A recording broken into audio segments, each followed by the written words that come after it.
What's up everyone, how are you all? Today we are back with another blazing Naruto story. What if Naruto covered in scars? If you enjoy then please like, share and do comments. And also check the description to original creator of this beautiful creation. Sakura waited at the gates waiting for the Sasuke retrieval team to come back. Ino was waiting with her and they hadn't talked much in the last few hours since Naruto, Shikamaru and the others had left.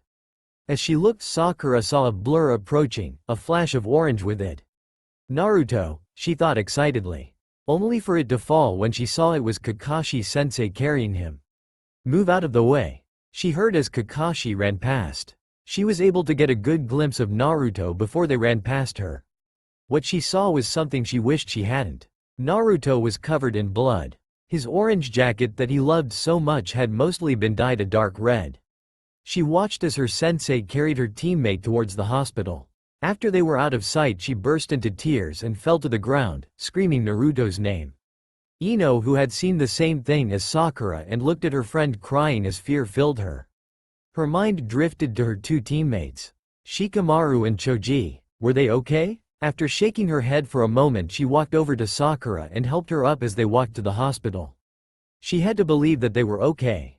When they got to the hospital, a nurse escorted them to the waiting room near the When they got there, they saw Kakashi just standing in front of the doors that led into the His flag jacket and hands were covered in blood. Sakura wasn't trained in medical ninjutsu, but even she knew that losing that much blood wasn't good. She began to cry again, and after hearing her, Kakashi turned to her. Looking at himself and all the blood, he looked towards the men's restroom. After excusing himself, he left only to come back a minute later having changed out into a sleeveless shirt from a storage scroll that he had spare clothes in. Sakura, she looked up at her sensei. Sensei, Naruto, what, how? She paused, swallowed a sob. What happened to Naruto? Sasuke. At this, Sakura's eyes lit up in surprise and disbelief. Then as the thought had time to totally be taken in by her mind, her face took on a look of someone whose whole world had been shattered. Ino, who had been standing back, yet still close enough to hear, looked like she was about to puke. What? Kakashi looked down at the ground. He didn't want to talk to her about this. Bending down on his knee, he placed his hands on his female student's shoulders and looked her in her eyes. Sasuke wasn't kidnapped by the sound ninja like originally thought, he voluntarily went with them. Sakura started shaking her head, not because she didn't believe what Kakashi had said, but rather she didn't want to believe this was actually happening. But she had already seen too much proof. Kakashi took a breath, then continued. From what we can tell, Naruto confronted Sasuke at the Valley of the End and they fought. While Naruto wasn't trying to kill Sasuke, the reverse wasn't true. Sasuke was actually trying to kill Naruto. Eventually the fight ended with Sasuke being knocked out, but Naruto was critically injured. When I arrived, the fight was over and I summoned some ninja hounds to bring Sasuke back to the village. Seeing that his student was about to ask how badly Naruto and Sasuke was hurt, Kakashi decided to go ahead and tell her. Sasuke mainly suffered a concussion and some broken bones. His left leg is hurt badly, though I don't know to what extent. That was the easy part. But looking at his student's pleading eyes for information on her blonde-haired teammate, he braced himself. This wasn't going to be easy. Naruto, on the other hand, is in critical condition. Over 50% of his body is severely burned. He has broken bone and fractures throughout his body and some internal bleeding. He took another breath. Sasuke also used Chidori on him. With those words, Sakura went pale as she felt like her life left her. She had seen what the Chidori was capable, and imagining that being used on Naruto was something that scared her. Sasuke's Chidori pierced Naruto's right side, taking out his right lung. As Sakura mentally listed all the injuries Naruto had, she didn't need to hear his next words to know what this all meant. Sakura, it doesn't look good. Lady Fifth is in there right now doing everything she can to save him, but there's a large chance he won't make it, and even if he does, his ninja career will most likely be over. What Kakashi didn't say was that Naruto's Uzumaki blood in Nine Tails chakra gave him incredible healing powers, but even that had limits. Hours passed as Sakura, Ino and Kakashi waited. Others came over time. All of them were told of Naruto's condition. Shikamaru was the first to arrive as he was nearly swallowed in a hug by Ino. He told them that Choji was going to be fine and that he was out of surgery. Naji came next in a wheelchair pushed by Tenten, with Lee and Gaara walking behind her. After hours of waiting and more people arriving, Kakashi whispered something to Shikamaru, who then talked Sakura into coming with him to get some food for everyone from the cafeteria. They were walking past a small group of nurses who were gossiping. While Shikamaru wasn't interested in what they had to say, something they said did draw Sakura's attention. So Sasuke Uchiha is down that hallway. It only took Shikamaru a second to process what they had said and the fact that Sakura had heard them as well. He whirled around towards where she had been a second ago. Sakura don't, but it was too late as she was already halfway down the hall running full speed towards a room that had two Anbu outside. As she approached, the Anbu didn't bother trying to stop her as she was a member of the same squad. She was allowed in to visit him. She threw the door open, her eyes landing on a bruised and beaten Sasuke who was strapped down to his bed. He turned his head to look at her. How could you do that to Naruto? He was your friend, he wanted to help you. Sasuke merely looked at her as if she were an annoying insect. He had served his purpose and was in my way. He was an annoying bug that I crushed. It's as simple as that. These words made Sakura furious, more furious than she had ever felt. In that moment, thinking over everything Sasuke had done to possibly the kindest person Sakura had ever met, and he wasn't sorry at all, sent an emotion through her that she never thought she would feel towards Sasuke. Hatred. She hated him and she wanted to kill him. With an angry yell, she jumped up on Sasuke's bed and, pumping chakra into her arms, began to pound Sasuke over and over again. She wasn't even thinking, she just wanted to hurt him. Soon enough, the two Anbu began to pull her away as she found herself struggling against Shikamaru's shadow possession jutsu. Sakura calmed down. She looked back at Shikamaru, and saw that he wanted to hurt Sasuke too but restrained himself. She looked at Sasuke one more time, then she spit in his face. Fine. After they returned from their original destination, the cafeteria, Shikamaru went over and whispered to Kakashi, who kept glancing at her. Afterwards, Shikamaru left to go see how Choji was doing. About 2 hours later, Tsunade exited the doors of the emergency room. Everyone stood at attention, bracing for the worst, hoping for the best. He's stabilized, but he's still in the danger zone and is currently comatose. We don't know when or if he'll wake up. Sakura was the first to speak up. Can we see him? Tsunade nodded her head. Team 7 can, but I'm afraid everyone will have to wait a few days. With that, she led Kakashi and Sakura to a room with two Anbu standing outside. Kakashi waved at the tiger-masked one in greeting. Inside the room lay Naruto, covered in bandages, plugged up to a breathing machine and tubes that performed a large number of tasks. To Sakura, this looked wrong. Naruto had beaten Zabuza, Haku, Neji and Gaara. She had developed an image of Naruto being almost unkillable in her mind. So seeing him like this in such bad shape, shook her to her core. After a while, Kakashi grabbed her shoulder. Come on Sakura, I'll take you home. No, Kakashi looked at his student in shock. She had never talked back to him before. I'm not leaving until Naruto wakes up. Kakashi looked at the Hokage, who merely shrugged. There will be nurses in and out all night. Kakashi sighed in resignation. Okay Sakura, you can stay, I'll tell your parents what's going on. After Kakashi left, Sakura just watched the sleeping form of Naruto. She knew he would wake up. He had to. And she wanted to be here when he did. Sakura woke up to the sound of birds chirping. She didn't know where she was at first until she rubbed the sleep from her eyes and saw Naruto laying on the bed in front of her. The nurses had come in a few times during the night, but they usually didn't say anything and just left silently. She noticed there was a blanket around her and wondered if one of the nurses had put it on her while she was asleep. Her eyes were sore from all of the crying she had done the day before, and even though she had promised herself to stop crying so much, she didn't regret those tears. She heard the door open behind her and saw Lady Tsunade walk in with the tiger-masked Anbu behind her. The Anbu agent turned towards her.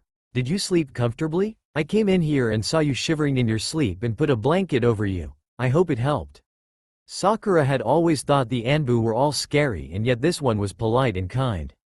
Thank you for the blanket. The tiger Anbu nodded his head. You should have covered yourself up before you fell asleep, as it gets cold in the hospital during the day, much less at night. Sakura smiled a little, finding his concern comforting. I'll make sure to cover up tonight.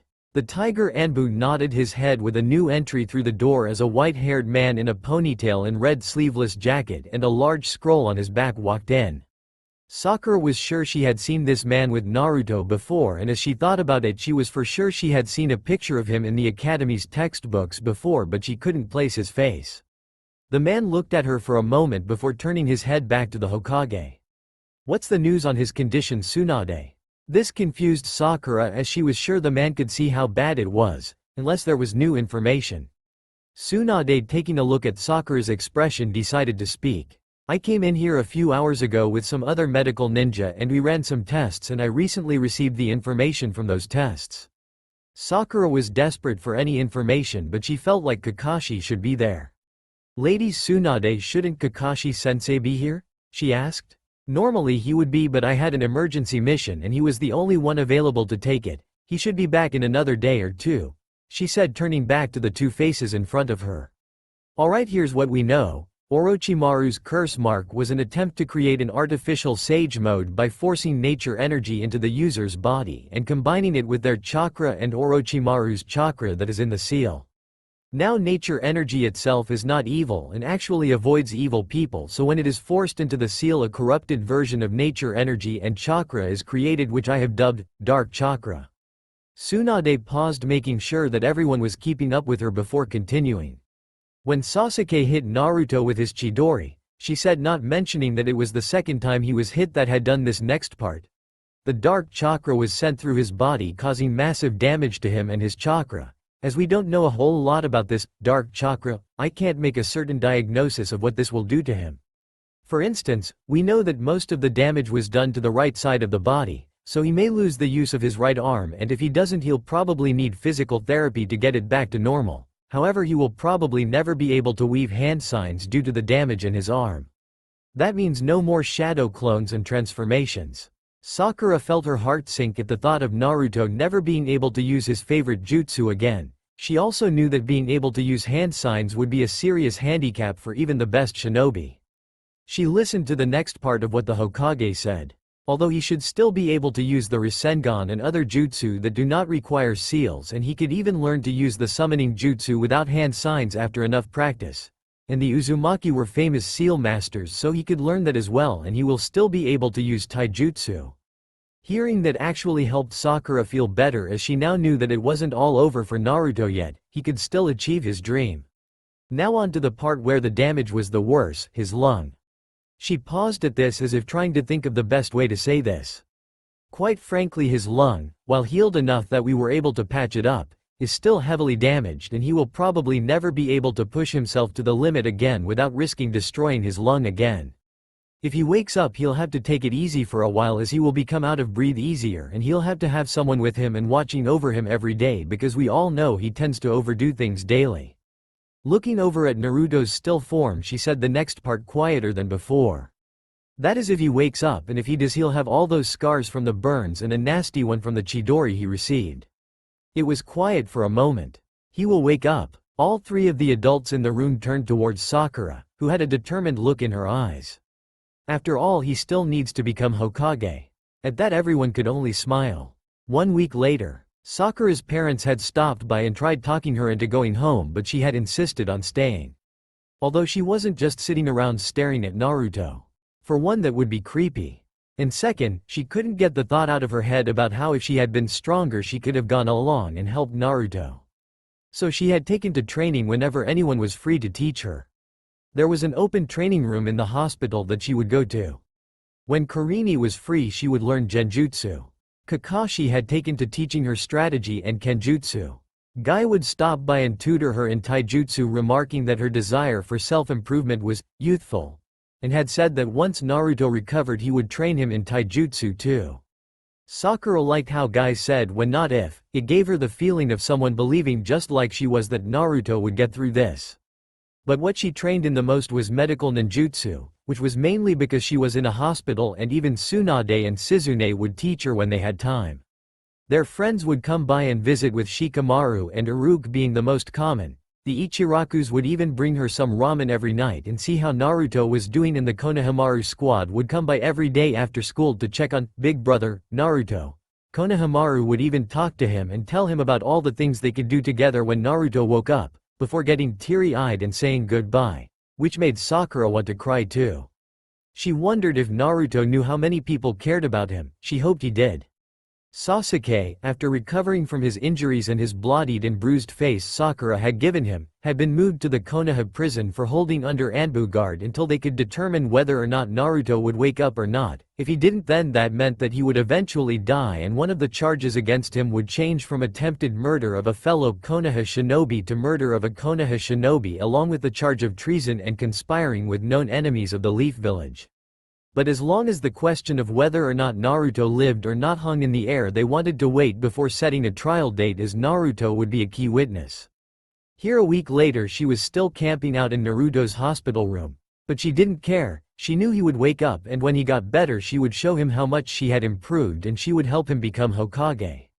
1 month later, Sakura had grown her hair out some more and had began to wear it in a ponytail. Originally she was going to cut it, remembering how it had been a target during the Forest of Death, but kept putting it off. Then a female sword specialist had been admitted and told Sakura that she had faced the same problem but had began to put hers in a ponytail as a dare to her enemies, and when they came out of hiding to try and grab it she would cut them in two. Sakura liked the sound of that and had begun to grow her hair out to see if she could use it to her advantage. They had taken the breathing machine off of Naruto when his lung got strong enough to breathe on its own. But now Sakura was asleep with her head on Naruto's bed. Guy had made her run 50 laps with weights on, and she couldn't remember ever feeling this exhausted before. Suddenly she awoke to the feeling of someone's hand on her head.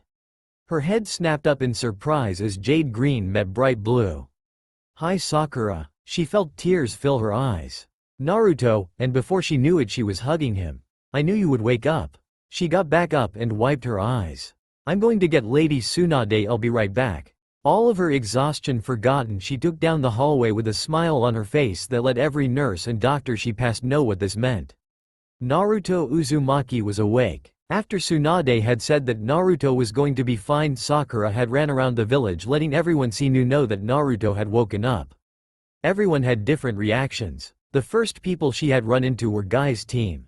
Neji had let out a sigh and a small smile in relief that his friend had made it through okay. Tenten, while not knowing Naruto very well, was pleased that no one they knew had died. Lee on the other hand had dropped to the ground with tears of joy, giving a speech about the springtime of youth, mentally scaring many of the people nearby. Next she had run into Choji and Shikamaru.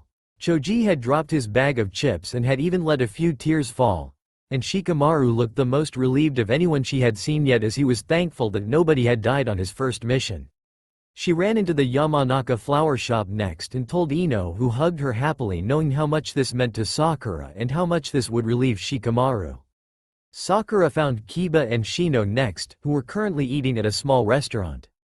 Kiba had grinned like a Cheshire cat ironically, and if the buzzing from Shino was any indication, he was happy too. They said they would let Hinata know as well. She stopped by the Ichiraku ramen stand next. She knew that Naruto and the Ichirakus were close and they had even visited the hospital when they could. They both became teary-eyed, and the ramen chef told Sakura that when Naruto was well enough to let them know, and they would let him have an all-you-can-eat ramen buffet for free. Sakura thanked them and left again. Sakura had found Kakashi next, who knew something had happened to Naruto the moment he saw Sakura, as the girl hadn't left the hospital grounds since Naruto had been put in there. When Sakura had told him that Naruto was awake, the only thing Sakura saw was his single eye widen and then for him to vanish, probably to see his blonde student. Then she had run into Gaara and his siblings, who were there to help finalize the new treaty between the Leaf and Sand villages, and when she told him, a small smile appeared on his face. The last place she had stopped at had been the academy, where she had stormed into her old classroom where Ruka had stopped his lesson upon seeing Sakura, waiting in anticipation. "Naruto's awake." When he heard those words, Ruka felt more relieved than he ever had in his whole life, and the Konohamaru squad burst into tears in the middle of class, happy that their big brother Naruto was going to be okay. After that, Sakura had gone home to see her parents to tell them the news and ask them about something her and Tsunade had talked about. When she finally got back to the hospital, she had been stopped by Tsunade before entering the room. "What is it, Lady Tsunade?" she asked curiously. "I told Naruto about his condition and how he won't be able to use most ninjutsu anymore." Tsunade took a breath at this, and Sakura became worried about what this would do to Naruto. He was quiet for a bit, but then he put on that big smile and claimed that he would still take the hat from me, but I know that this is bothering him a lot more than he lets on, so watch out for him, okay? Before leaving, Sakura stopped Tsunade. Lady Tsunade, could I talk to you about something? Tsunade looked at the young girl curiously. An hour later, Naruto's room. Naruto stared at the ceiling. When he was alone in a quiet place he couldn't help but think. His chest still hurt, especially on the right side, but he supposed that made sense from what the old hag said. He had a hole punched through him. But thinking about his injuries made him think about his arm. He tried to lift his right hand up and touch his nose, but he only managed to lift it up a little bit, and it felt like it was taking everything he had to keep it there. Unable to keep the effort up anymore, his arm fell right back on the bed and he started coughing. He covered his mouth with a tissue, and when he pulled it back he saw blood on it. When this had happened earlier he had nearly had a panic attack, but grandma had said that where he had a large amount of blood inside his body from all of his injuries he would be coughing it back up every now and then. But that wasn't the worst part. The worst part was how every time he would cough the right side of his chest would explode into some of the worst pain he had ever felt in his life. And when he thought about these injuries he couldn't help but think of the person responsible. Sasuke. He still had a hard time believing it. Sasuke was someone he had come to look to as his best friend and brother. But then he had tried to kill Naruto and had shown that he didn't care if any of their friends died. Naruto realized now that he and Sasuke were no longer friends. Even if Sasuke reformed and became a good person, Naruto didn't think he could ever trust Sasuke again. Still, he didn't hate Sasuke as he believed that it was Sasuke's brother, Itachi and Orochimaru who had helped push him into becoming Naruto's enemy. Still, he thought happily, Sakura had been there when he woke up and he couldn't help but wonder how long she had spent here.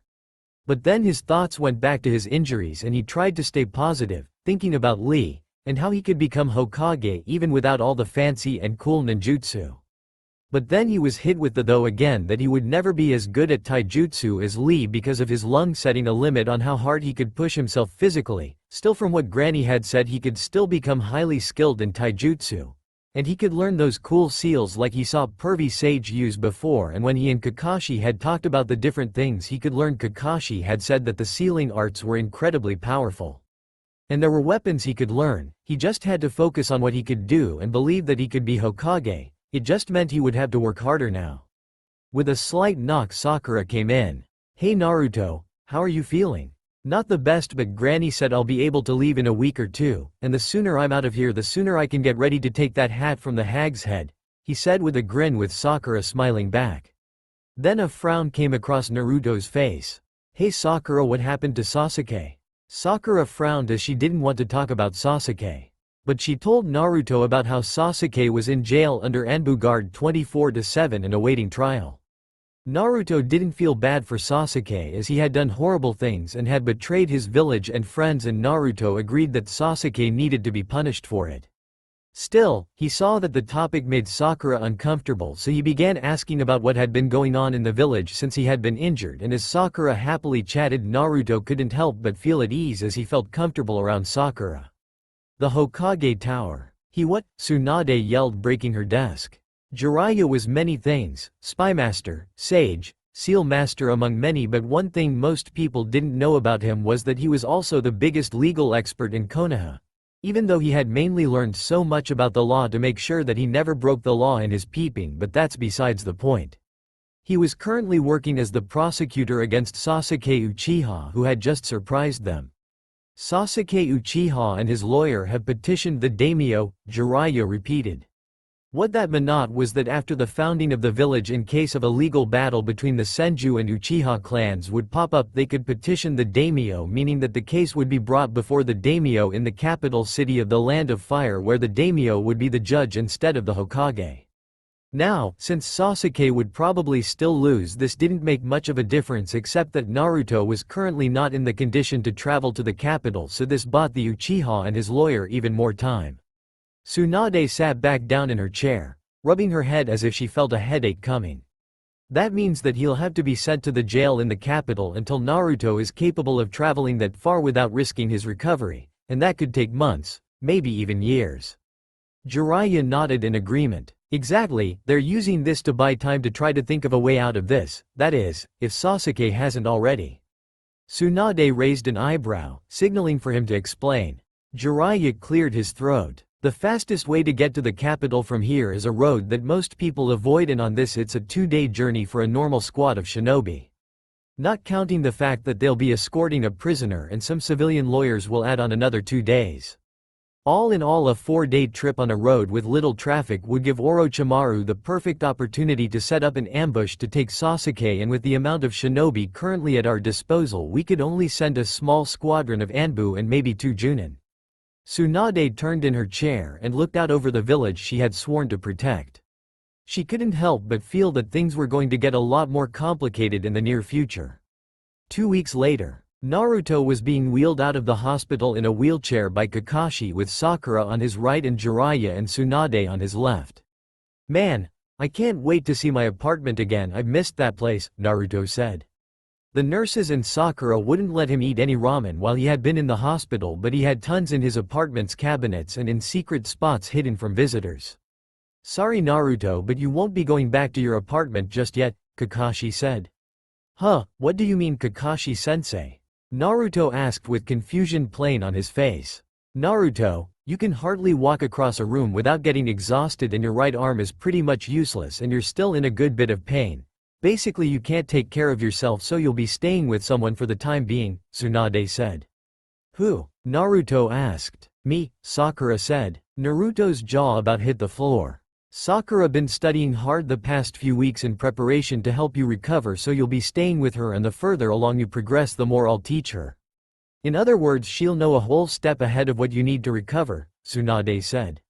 "Though you'll still have to come by once a week for testing to be done, but I've also taught Sakura some things to help you with your physical therapy." Sakura flashed Naruto the victory sign.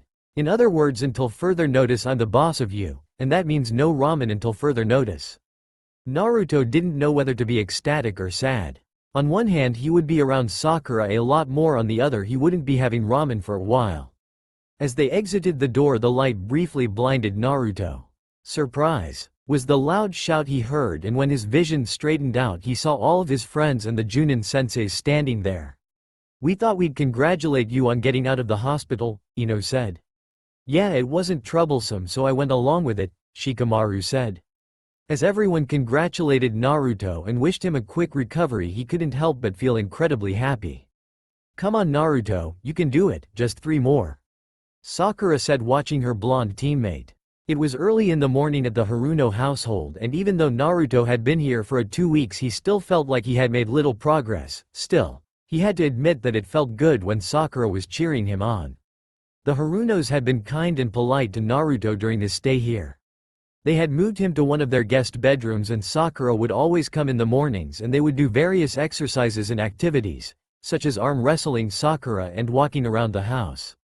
He lifted the small weight in his right hand halfway to his face from the arm rest 3 more times before finally putting his arm down, panting. "Hey Sakura, how long is this going to take? I used to be able to lift these things for hours, now I can barely do it for a few minutes," he said. Sakura smiled kindly at him, although her eyes held a bit of sadness. "This is physical therapy Naruto, it takes time. Your arm is going to have to relearn how to function and build up strength, and even then your arm still won't work at what it used to," she said, putting a reassuring hand on his shoulder. But Naruto's frown deepened. "But Sakura, I can't use genjutsu, I never have been good, and now my ninjutsu is virtually gone and I'll never be able to be on the same level of taijutsu as Lee or Neji." He looked at the floor with frustration clear on his face. "How can I be a ninja if I can't do those things?" Sakura was thinking of what to say when a loud voice interrupted. "You think ninjutsu, genjutsu and taijutsu is all there is? Don't be ridiculous, there are other areas that great ninja have used as their main skills." Naruto and Sakura looked at the window with the new arrival making them jump out of their skins. In the window of the Haruno's guest room stood a man with long white hair. Sakura now knew this man to be Jiraiya of the legendary Sannin. Naruto on the other hand knew him as something different. "Pervy sage," Naruto said excitedly. "Stop calling me that. You'll scare all the ladies off, you brat." The sage yelled back in false anger. Sakura just sweat dropped at the whole thing, not sure what the relationship between these two were. As the two bickered back and forth over what he should be called, Sakura decided to intervene. Lord Jiraiya, what did you mean by what you said a moment ago, and how do you know Naruto? Sakura asked, still confused on how somebody who was dead last in the academy knows somebody as famous and skilled as the legendary Sannin, Jiraiya the Toad Sage. Jiraiya smiled at Sakura as if pleased with her answer, then turned back to Naruto. See? Your girlfriend knows how to properly address me, so be sure to pick up that habit up, brat. At the mention of girlfriend, Naruto started grinning stupidly and stuttering as he blushed. Sakura went red and started stuttering and shaking, trying to get words out until she finally did what she always did in these situations. She went full on violent mode and punched someone. Usually this would mean Naruto. But he is injured, so that's a no-go there. So she punched the only other person in the room, a certain Toad Sage. Jiraiya barely had time to register what he saw, then he looked surprised, and before the punch connected he gaped at the situation. The punch sent him across the room into a wall. Immediately afterwards it seemed to dawn on Sakura what she had just done, and she went pale as a ghost. Turning to Naruto, she grabbed him by the hands and looked at him with a panicked face. I just punched a Sannin, why didn't you stop me? She said. How was I supposed to do that? Naruto said. I don't know, you're the #1 unpredictable ninja, you could have come up with something.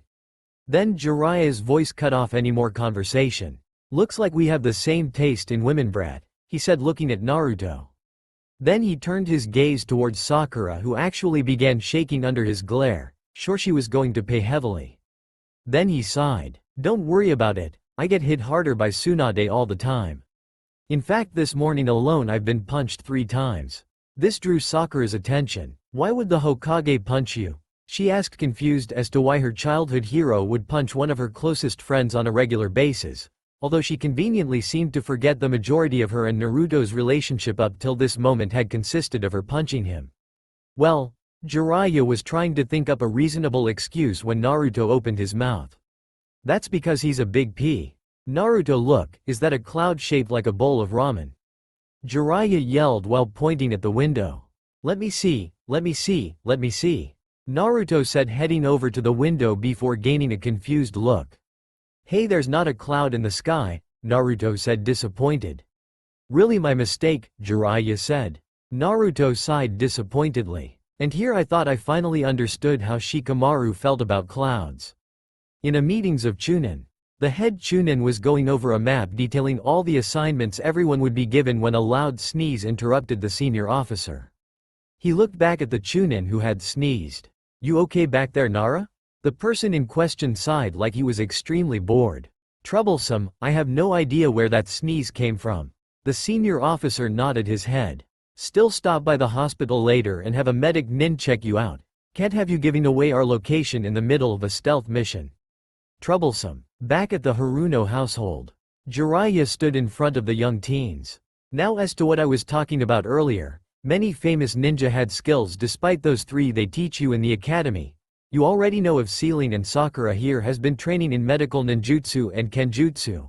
I mainly use Sealing, summoning and taijutsu. There are several weapon-based you can learn. For example, the 3rd Hokage was a bojutsu fighter, and there are many other skills, he said, catching the young Uzumaki's undivided attention. There are also many different kinds of taijutsu, such as Goken like you friend Lee uses, and Jayuken with the Hyuga, and I use a style known as Frog Kata, so even if you can't use the same style as that Lee kid, just find a teacher who can teach you a style you can use. Then turning to Sakura he said, for you other question about my relation to Naruto, the answer is simple, he said in a serious voice. Before grinning and pointing at himself. I'm his master. Sakura had the look she would have if someone told her that she thought would have been impossible. Then she face-palmed. Of course you are. Leave it to Naruto to somehow get one of the legendary Sannin as his master. She wonders if she could convince Tsunade to make her an apprentice? Jiraiya clapped his hands together. Okay then, let's get started. From his haori he pulled out a scroll and he pulled some ink and brushes out of his ninja pouch. Alright Naruto, first step is to learn how to properly write characters. Naruto looked uncomfortable at the prospect. Well, you see, I can't really write with my hand right at the moment, he began, only to get cut off. That's fine, your left hand still works good, and training that will help you on the field of battle. Shinobi using 2 hands equally are quite fearsome, he said as if he was trying to sell Naruto on the idea while also slipping "you're not getting out of this" into his tone of voice. "I'm your master. Do you really think I'd do anything that could seriously hurt you?" Naruto gave him a deadpan look. "You threw me off a cliff." Jiraiya mumbled "Oh yeah, I forgot about that." Sakura looked mortified at what she just heard. "You threw him off a cliff, Cha. What happened to Jiraiya after that? I'll leave to your imagination." On the rooftop across from the Haruno home, Kakashi Hitaki sat watching everything go on in the room. Frankly, he wasn't sure what to do. He felt like he should tell Naruto to quit the ninja life as it would be too dangerous for him and he would be at a greater risk of death. The other part wanted him to succeed and overcome the odds and become a great ninja, and eventually, a great Hokage.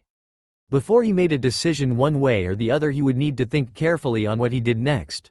Right now everyone was being supportive of Naruto working his way back into the ninja forces, but they were being idealistic and Kakashi was being realistic, and frankly he didn't want to lose anyone else. Those who break the rules are scum, but those who abandon their comrades are worse than scum. Those were the words he tried to live by, but this situation was complicated. If he supports Naruto and he ends up dying, then his blood will be on Kakashi's hands, but if he doesn't, he might be betraying his student? Kakashi looked at the sky. What should he do? He knew one thing he needed to do, and now was the perfect opportunity. He had already put it off too long. Konoha Jail. A door opened in a cell and Sasuke looked to see who his Anbu guards had let in. Kakashi. Kakashi, what do you want? Sasuke asked as if his former teacher's very presence annoyed him. I want to know why, Kakashi said, his single visible eye looking down on the young teen in front of him. Sasuke raised an eyebrow. Why what? Can you be more specific? He said, although Kakashi knew he knew what he wanted to know. I want to hear from your own mouth why you tried to kill Naruto. Sasuke's infamous smirk appeared. That's simple, Kakashi. I wanted to leave and he was in my way. There was also the added potential that I could unlock the Mangekyo Sharingan. Sasuke looked Kakashi in the eye. Similarly, killing him was more advantageous for me at that time, and even though I failed, he's still in the hospital in a coma, Sasuke said with his smirk widening. So much for his dreams of Hokage. Now it was Kakashi's turn to smirk, to the confusion of Sasuke. Naruto's awake, and more than that, he's already out of the hospital and on his way to recovery. Sasuke looked shocked at this news. You wouldn't have heard this as your contact with what's going on outside this cell, so I'll say it now. His eye narrowed. You failed, Sasuke. Sasuke's eyes narrowed in anger, but Kakashi continued. I used to think you were like a younger me, but now I know you aren't. Even in my darkest moment of my life, I would have never tried to kill a comrade. Kakashi turned towards the door and began walking towards it. But before leaving, he decided to say one last thing. Without turning around, he said, remember the first lesson I taught you? Those who break the rules are scum, but those who abandon their comrades are even worse than scum. So Sasuke, you tried to kill yours, what does that make you? And with that he left the cell, the Anbu guards closing the door and locking the door securely. The sound of wood clashing filled the backyard of the Haruno household. Naruto watched as Sakura and Kakashi sparred with wooden swords in the backyard, while Sakura attacked while Kakashi defended while reading his little orange book while giving Sakura pointers.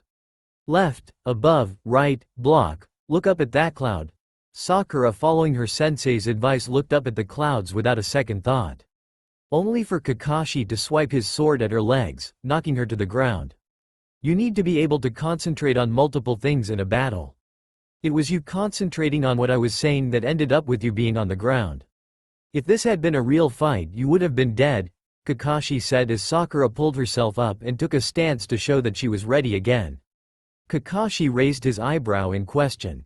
I can still move, so I can still fight, Sakura said. Kakashi couldn't help but smile at his student.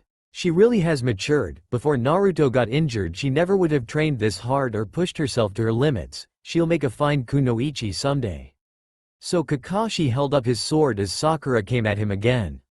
Naruto couldn't help but smile seeing them training and improving.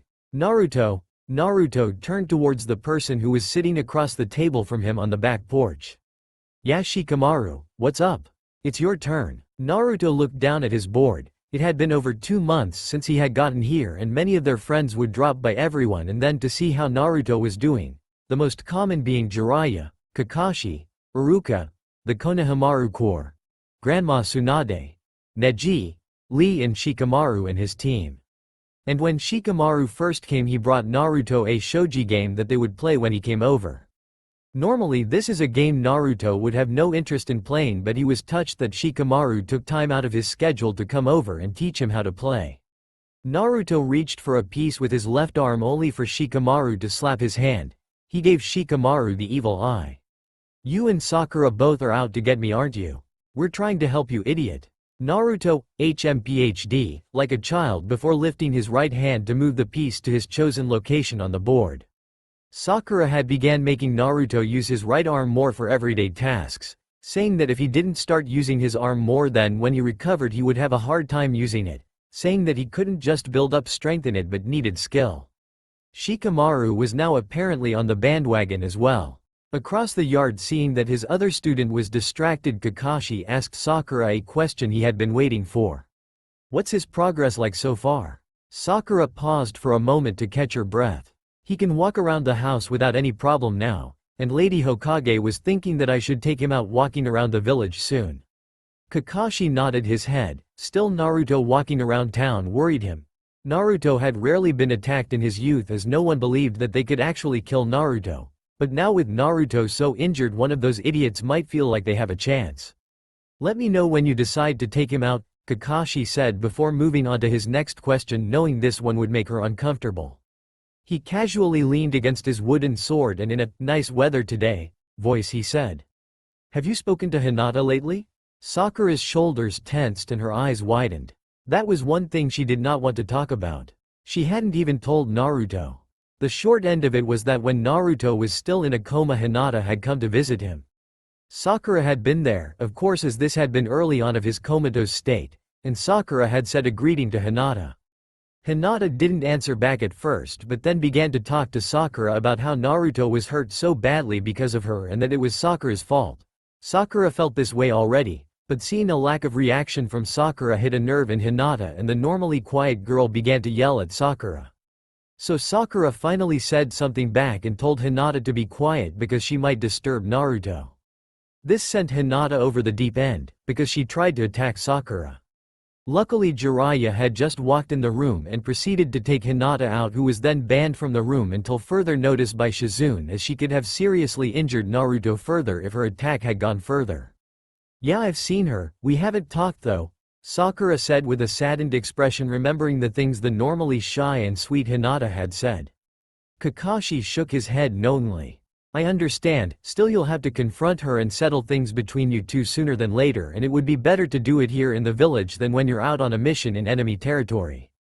Sakura looked over at Naruto, who had that face he had when he was concentrating that looked like a cross between someone needing to go to the bathroom and someone with a bad headache, as he tried to beat an amused Shikamaru at his favorite game. "I know, sensei, but with Hinata," she paused before rephrasing. "No, with everything. Everything's changed and they'll never be the way they were before," she said before looking Kakashi in the eye. "I definitely do not want to be the way I was before. My relationship with Naruto has changed and I now see Sasuke for how he really is. I may never have a friendly relationship with Hinata again, but I know that even as things change I can still do what I can to protect what I do have." Kakashi looked at his student, proud that he was her sensei. Naruto and Sasuke had dark pasts and had been forced to mature in certain ways that normal people their ages shouldn't. Naruto had persevered and fought to make a better life for himself, while Sasuke had become a psychopath. Sakura, however, had not lost anyone yet, nor faced the darkness her teammates had, and yet she is maturing on her own as a person incredibly. Kakashi's thoughts were interrupted as Mibune, Sakura's mother, brought out some lemonade and snacks for her daughter and guests. Looking at Sakura, he ruffled her hair and placed an arm around her shoulder, pulling a confused Sakura along to the back porch. Naruto looked at Kakashi in confusion. "Why are you so happy, Kakashi-sensei?" he asked. Kakashi just let out a chuckle. "I'm just glad I was lucky enough to get you two as my student." Kakashi just looked at the sky. If only Sasuke hadn't decided to walk the path shrouded in darkness. Elsewhere in the land of water, Itachi Uchiha looked at the piece of paper that contained some information that he had found important. It was about his younger brother, Sasuke, who had tried to kill his teammate in the Nine Tails Jinchuriki and nearly succeeded. Itachi closed his eyes and thought. Could he have done something to steer Sasuke clear of this path that would have saved his younger brother? Looking back on the events of the Uchiha clan massacre, there wasn't anything he could have done different without putting the village and Sasuke at risk. Still, if his little brother was found guilty, as he would be, at his trial, then he would either be given life imprisonment or the death penalty. "Ooh," said Kisame, reading the same information he was, "give your brother a few more years and I think he would be a bona fide mass murderer like the rest of us." He gave Itachi a toothy grin. "I guess you two really are brothers." Itachi gave him a seriously look. To save his brother there was only one thing Itachi could do. Itachi stood up and began walking. Kisame, seeing his partner leaving, hurriedly gathered his thing and his sword and ran to catch up. "And where are you going?" Itachi turned with a Sharingan blazing in his eye. "We're going back to the Leaf Village," and with like that they began moving. Hidden Sound Village. Orochimaru looked at the information that his spies that remained in the Leaf had sent him. It was the time and routes of Sasuke being transported to the Land of Fire's capital to have his case heard before the daimyo. This would most likely be the last chance Orochimaru would have to acquire Sasuke and the Sharingan. "Kabuto!" Orochimaru yelled out, having Kabuto appear almost out of thin air. "Yes, Lord Orochimaru. Go through our men and find those we can use for an ambush in this area," he said, handing Kabuto the information and a map of the path the Leaf Ninja would use to transport the Uchiha. Kabuto looked at the papers curiously. "May I ask what all of this is for?" Orochimaru smiled, and while this smile would look kind on most faces, it looked completely different on Orochimaru. It looked pure evil. "Why, Kabuto," he said as though he was amused. "We are going to liberate poor Sasuke from those mean Leaf Ninja." Kabuto smiled right back. "Of course, how kind of you. I'll get right on preparing for the following mission." Sakura had finally taken Naruto out of the house for a walk around the village. So far everything was going well. They walked around the marketplace and looked into different shops. "Hey Naruto, look at this shirt. It looks great," Sakura said with an excited look. Naruto looked at the shirt, and he wasn't a fashion person, and most people would say that that would be obvious considering what he wore most of the time. "It looks good," he says, trying to sound interested. It paid off for him when Sakura turned to him with cheery eyes. "Yami and Ino may have to come and see these shirts later," she looked playfully at Naruto. "And if you behave and eat all of your vegetables at dinner tonight, I might bring you something back." Naruto lit up. "Like ramen?" Sakura sweat dropped. "No, Naruto, no ramen," she deadpanned. She saw another shop and began to drag Naruto towards it. "Let's go look at those new dresses, Naruto." At the Hokage Tower, Kakashi, Jiraiya, Tsunade and Guy stood in the Hokage's office as they discussed amongst themselves about Naruto Uzumaki. Tsunade spoke up first. "As some of you may be aware, Naruto has come along a long ways in his recovery, partially due to his healing," she said as the assembled people nodded their heads. "So, I believe that now is the time we should consider his training towards being reinstated as a Leaf Ninja. Jiraiya has begun teaching him in the art of sealing, but a ninja cannot just rely on one skill set. So where do we look next?" She turned her head towards Guy. "You're the Leaf's top taijutsu specialist and expert. Is there a style that you can think of that Naruto could use?" Guy looked thoughtful for a moment before he flashed one of his signature smiles. "I admire young Naruto's youthfulness in aiming towards becoming a greater ninja, and taijutsu is the perfect place to look. While he cannot do Goken, I would recommend he use styles that conserve energy such as Jujitsu, Aikido, Tai Chi, and Wing Chun, and his main offensive style should deal with his strongest part, his legs, Tae Kwon Do." Tsunade made a mental note of what he said before turning to Jiraiya. "What about your end of his training?" she asked, honestly interested in how Naruto was progressing. Jiraiya's face lit up in a smile. "That kid is definitely an Uzumaki. He may be an idiot in most areas, but I was amazed when I saw how quickly he began to learn how to make and use seals. Give the kid a few more years of learning the art and he'll probably be at my level. Heck, it wouldn't surprise me if he surpassed my skills in that area." To say the other inhabitants in the room were shocked was an understatement. It was rare that a ninja had talent in the sealing arts. In the academy, the most they learned about it was how to use exploding tag and storage seals. They didn't even learn how to make their own. If this had been taught more seriously in the academy, then Naruto may have avoided being dead last. But Jiraiya wasn't done yet. I've also began teaching him meditation, and while the kid wasn't thrilled about learning it, he's finally studying the art and can meditate easily enough. In a short span of time he may qualify for sage training. Are you serious? Tsunade asked. Sages were incredibly rare and her former teammate was the only sage the Leaf Village had. Sarutobi, the third Hokage, had been one as well but was now gone, leaving the Toad Sage as the only ninja with the knowledge and training. Princess Tsunade, I'm offended, you should know that I wouldn't joke about this. The room's inhabitants looked thoughtful, then Kakashi spoke up. Should we be doing this?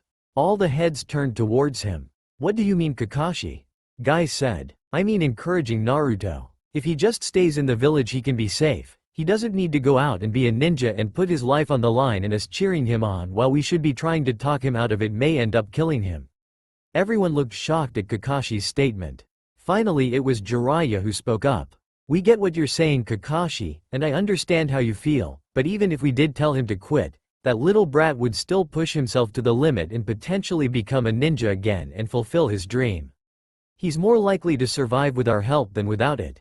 Kakashi sighed. They were right. Fine, you're right, but if we're going to be trying to better prepare Naruto for what is to come, then I think we should talk about weapons. Everyone turned their attention towards Kakashi. Naruto lacks a desire to kill, so I wouldn't recommend a sword or anything like that, but I think Naruto would do well with a staff. It's not made to be lethal and is probably the least threatening weapon out there. Another one that might be good would be the rope dart. It's good for mid to long range attack and can be used to defend against other attacks. Tsunade nodded her head. That sounds like it could be useful, and it's something to definitely look into. There's also the issue of stealth, Jiraiya said, causing everyone to put their attention on him.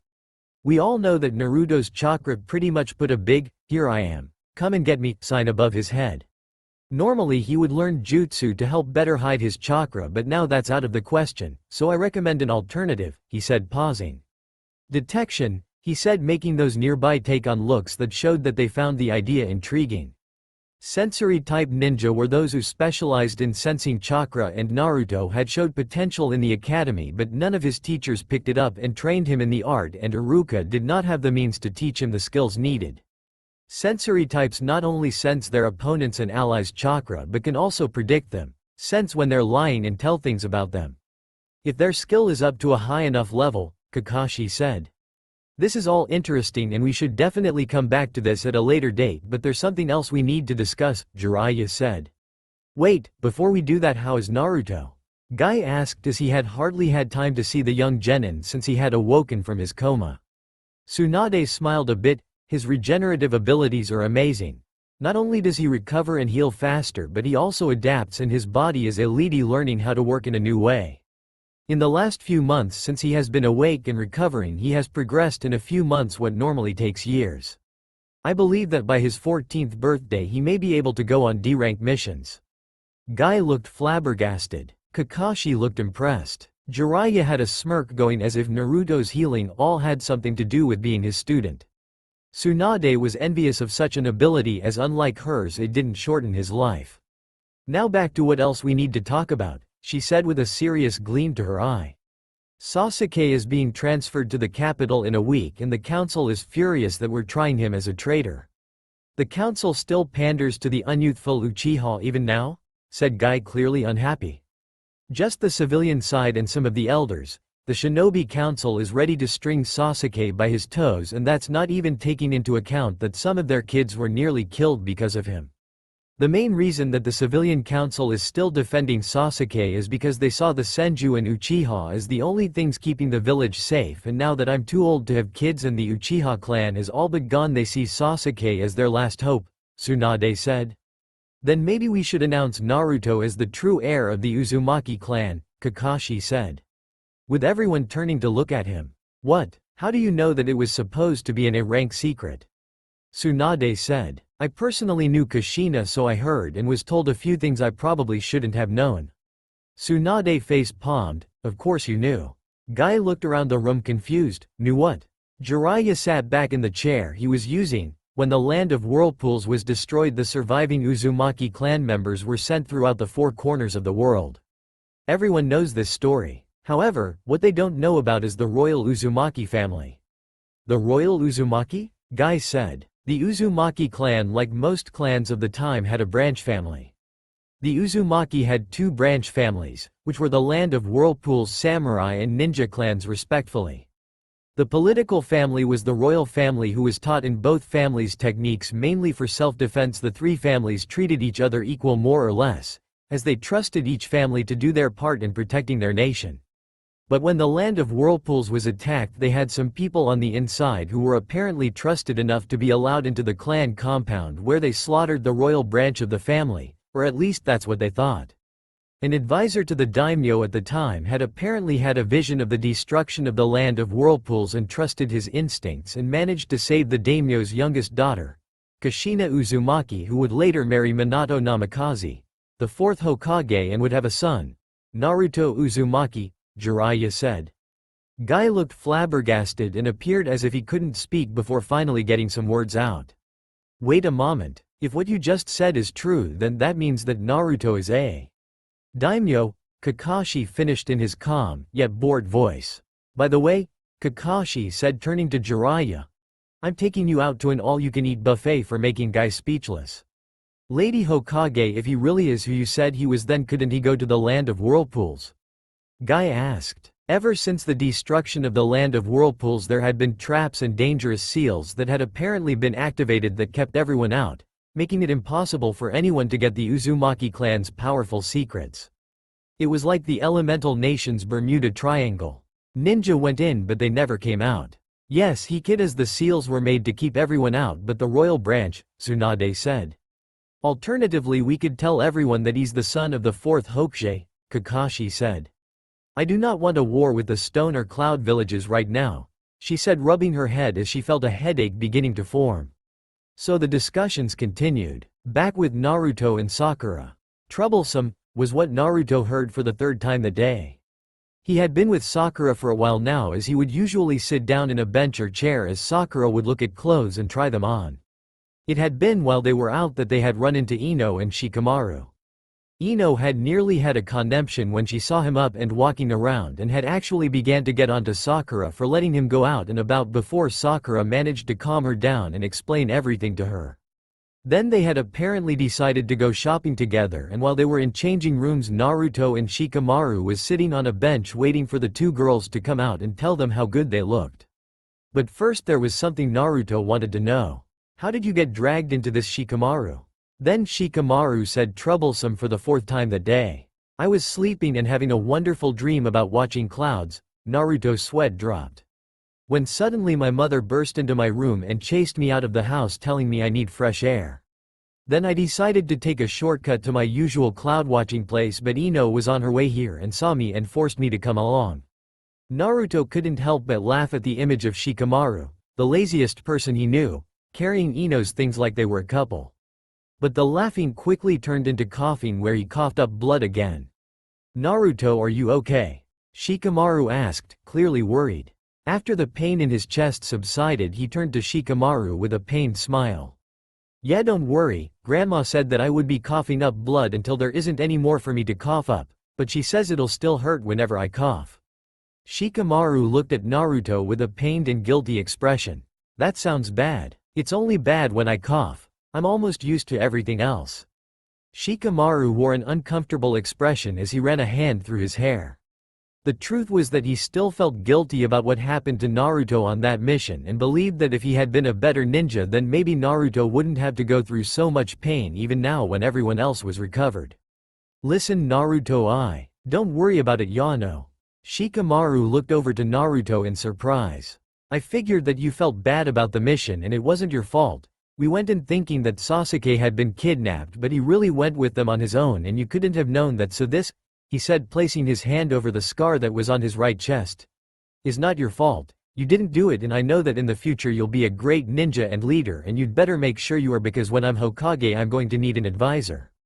Shikamaru couldn't help but smile in relief. Sure, I'll be your advisor. Oh, and Naruto? Yeah, Shikamaru? Thank you. Naruto just nodded his head.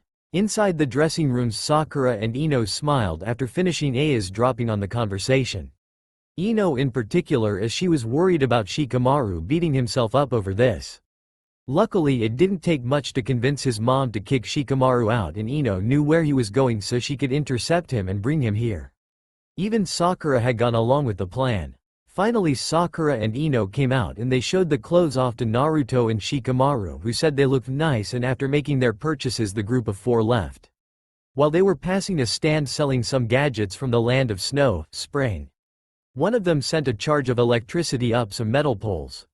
Normally they wouldn't have paid much attention to it. Except, this time Naruto jumped away from it and noticeably stiffened. It wasn't a large jump, but it was noticed by both Shikamaru and Sakura. They shouldn't have been surprised though. Not all scars are physical after all. The center area was crowded with the citizens of the Leaf Village. "Can't say I'll be sad to see him go," Shikamaru said. "I'll be glad to see him get taken out of here," Kiba said, with Akamaru yipping in agreement. "And to think I used to like that jerk," Ino said. The Rookie 12 were there for the same reason as everyone else. Today was the day that Sasuke was going to be moved outside the village and taken to the capital, where he would later face trial in front of the daimyo himself. There was a specially designed carriage for carrying prisoners that was made to keep ninja criminals in. All around the area were Anbu along with 3 Junin who would be going along: Kakashi, Asuma and Genma. "By the way," Ten said, looking around, "where's Naruto and Sakura?" On a nearby rooftop where they still had a good view of the square was the 2 young teens. "Part of me still can't believe that this is how our team has ended up. How did Sasuke fall this much, Sakura?" Naruto asked as he sat on a chair that they had brought up with them. "Sasuke always had darkness in him. We were just blinded to it, me most of all," Sakura said. Naruto put a hand on her shoulder. "Don't blame yourself. Sakura, you only wanted to see the best in him, and I think he was our friend for a bit there, but Sasuke just chose a different path." "Yeah, I guess," Sakura said, although she didn't sound too convinced. But before Naruto could say anything, they heard a notable rise in the mutterings and whisperings from the crowd, which meant only one thing. Sasuke had arrived. It wasn't long after that they saw him with Anbu leading him, as he was chained to the point where he couldn't move his arms. There were also visible seals on his body preventing chakra usage. He looked up at the building where Naruto and Sakura was, and for a moment it felt like he met both their eyes even at that distance. Finally, one of the Anbu captains said something and they opened the door to the prison carriage and moved Sasuke inside, and 2 Anbu went in along with him, obviously to watch him. Within a few minutes later, the prison carriage, the 3 Junin and 24 Anbu headed out of the village, with almost everyone watching until the party was out of sight. Naruto and Sakura sat in silence until Sakura spoke up. "Why don't we go and get some ramen?" Needless to say, Naruto smiled happily. On a dirt road, Kakashi turned his single eye from right to left, his headband pulled up so if he needed his Sharingan then all he would need to do was open it. Orochimaru was going to attack them. He was certain of it. Orochimaru would stop at nothing to get the Sharingan for himself. Out of reflex he turned and looked at everyone they brought, and he knew that they most likely wouldn't be able to stop Orochimaru. But from Jiraiya's spy network they were told that Orochimaru had been forced into a weaker body than he required when Sasuke failed to go to him in time. So there was the possibility that the snake Sannin would be weakened. Still, a weak Orochimaru was still more dangerous than most Junin. Due to his enhanced sense of smell, Kakashi had been placed at the head of the guard while Asuma and Genma took up both sides of the rear in case anything happened. In all honesty, he would have liked to have brought more people, but the 3 Junin and 2 Anbu squads had been all that the Leaf could spare after the attack on the village. He glanced back to the prison carriage where Sasuke was being held. He couldn't help but feel partially responsible for what had happened to Sasuke and his students. Sasuke was a criminal by the laws of the Land of Fire and would possibly face life in prison or execution if they could get him safely to the capital.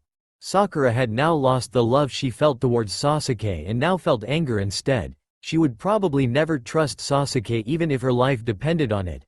Naruto was recovering quickly from his physical injuries, even though he would never recover completely and had scars from the burns and Chidori. And even with the passage of the last few months they hadn't had the chance to see how he was mentally and emotionally. He remembered how Sakura had told him about the way Naruto had reacted to the sight of electricity while they were out, how it had scared him. This fear was understandable, and Naruto had possibly also gained a fear of fire from where Sasuke had set him on fire. What worried him the most, however, was Naruto's trust in people. Naruto was one of those people who always tried to see the good in people and offer a degree of trust. But now Sasuke, one of the people he had trusted most, had tried to kill him. It worried Kakashi that Naruto would find it hard to trust people he didn't consider good friends. Knowing that they had been traveling for a while, he held up his hand signaling the Anbu to stop. "Okay everyone, rest up." The Anbu that had been carrying Sasuke's portable jail cell eagerly set it down, stretching and rubbing their arms. Asuma and Genma walked up to Kakashi. "You sure you want to stop here, Kakashi?" Genma asked. "We need to rest and we're going to be traveling this road for a few days, so we'll be open targets anywhere we are," Kakashi said. "Agreed, and the more rested we are the more we'll be prepared to defend against attackers," Asuma said. Any further conversation was halted as the three Junin and most Anbu tensed instinctively from the feeling of someone watching them. In the ninja world, when you felt someone watching you, it wasn't something you could ignore, and it usually wasn't anything that was good for you. "How many?" Asuma asked Kakashi. "At least 4x what we have." And then the battle started. First the enemy came from the trees and the Anbu quickly cut them down. Then more came from the ground, then the air. For the most part the sound ninja were no threat to the leaf ninja. But the trouble came from the large number of them and the special weapons they carried, no doubt Orochimaru's creations. Kakashi had just cut a sound ninja's melody arm off with a lightning-enhanced kunai when he heard two Anbu make pained yell and the smell of blood from where Sasuke was being kept. He used the body flicker to teleport over the distance. He quickly ran to the prison carriage. "Kakashi, they're retreating," Kakashi heard Asuma say behind him. "Yes, because they got what they came for," he said. Inside the carriage lay the bodies of the two Anbu who had been in there with Sasuke. They had their weapons drawn, but it had done them little good judging by the blood splatter. Kakashi could tell just from looking that the blade that had done this had been the Kusanagi, Orochimaru's weapon of choice.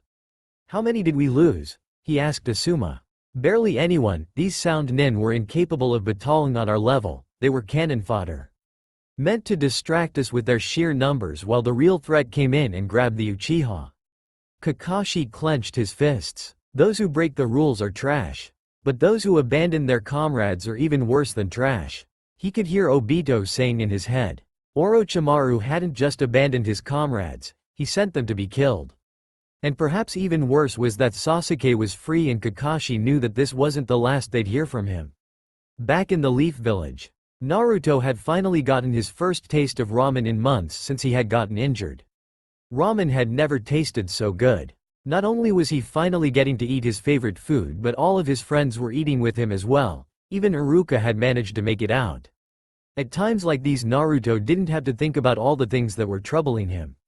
He looked over at Sakura while they laughed at a story that Lee was telling with wild charades with Neji throwing in things Lee forgot or exaggerated. If only things could stay this way. They were at Ichiraku's for hours until the sun had gone down, and as Naruto and Sakura left there was a silence between the two. Suddenly Sakura realized that Naruto was no longer walking beside her and she turned around to see him standing up the street a ways, looking up at the sky. "Naruto?" she asked. "You feel it too, right, Sakura?" he said. She understood what he meant. She'd had this bad feeling in her heart for a while now. Like someone had pointed a freezing kunai right at it. "Sasuke's escaped," Naruto said.